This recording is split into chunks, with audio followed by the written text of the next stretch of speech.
xarunta agoonta ee degmada Boondheere ayuu ugu horeen booqday gudoomiyaha gobolka Banaadir ahna duqa magaalada Muqdisho mudane Taabid Cabdi Maxamed isagoo farxadda munaasabada Ciidul Fidriga halkaas kula qaatay caruur badan oo isugu jira agoon iyo kuwa danyar ah isagoo caruurtaasi ugu hambaliyay maalinta koobaad ee Ciidul Fidriga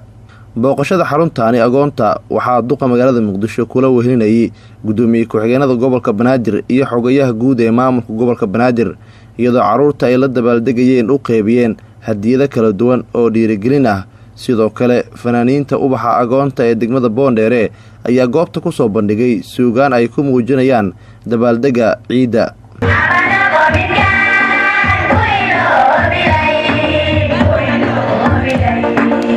gudoomiyaha gobolka Banaadir ahna duqa magaalada Muqdisho mudane Taabid Cabdi Maxamed ayaa ugu hambaliyay ummadda Soomaaliyeed munaasabada ciida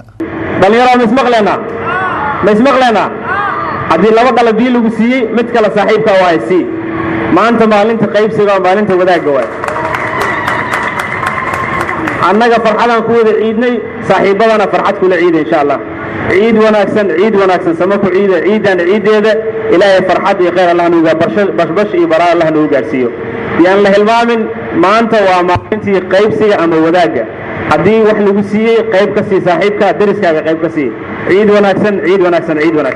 mas-uuliyiinta maamulka gobolka Banaadir ayaa booqday xarunta degmada Waaberi ee gobolka Banaadir halkaasi oo ay isugu yimaadeen caruur aad u tiro badan oo isugu jira agoon iyo kuwa ka soo jeeda qoysas danyar ah iyadoo duqa magaalada Muqdisho iyo madaxdii kale ee goobta ku sugneed ay mid u gacan qaadayeen caruurta ay la dabaaldegayaan waxayna u qeybiyeen hadiyado kala duwan oo ay caruurtaasi uga qayb qaataan farxadda munaasabada ciida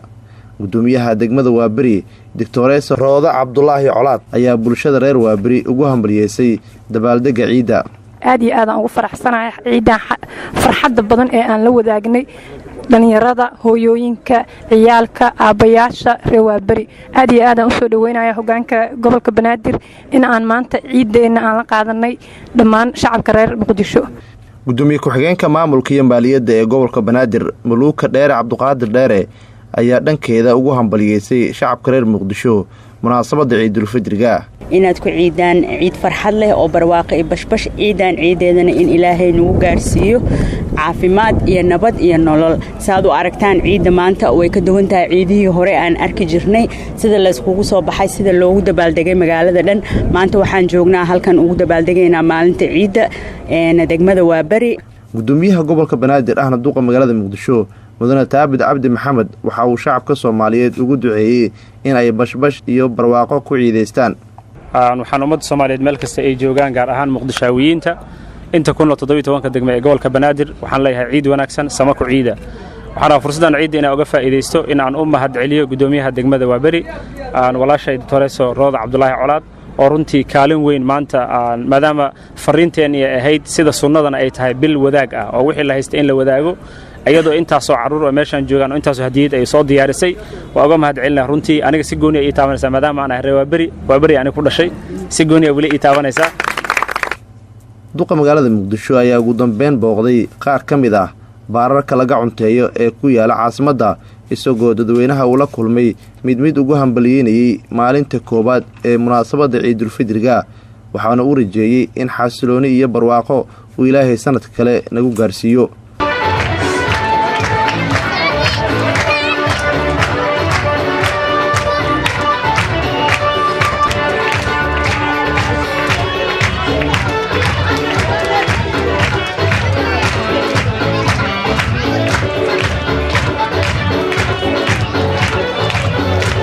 نور سعيد تاليل راديو TV qaranka Soomaaliyeed magaalada Muqdisho